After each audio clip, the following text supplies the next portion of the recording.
بھائیو، خدا نے یرمیہ سے بات کی اور اسے ایک کاغذی تومار حاصل کرنے کا حکم دیا، جو ایک ایسا مواد تھا جسے وہ اس وقت لکھنے کے لیے استعمال کرتے تھے۔ اسے خدا کے کلام پر مشتمل کتاب میں تبدیل کر دیتے تھے، اور اس طرح یرمیہ شاہ بابل کے پاس کتاب لے کر آیا۔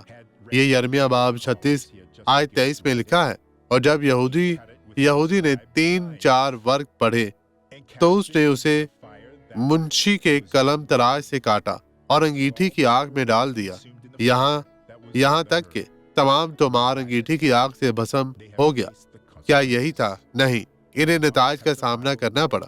نہ کاٹیں، اسے پھینک نہ دیں، اس کی بجائے اسے اپنے دل میں رکھیں، اس طرح کامیاب ہوں گے۔ آئیے دعا کریں۔ باپ، میں دعا مانگتا ہوں، ہر بدی کی سرزش کرتا ہوں اور اس کے وجود اور اثر کو ہمیشہ کے لیے خارج کرتا ہوں، یسوع کے نام میں، اور آپ کہیں آمین۔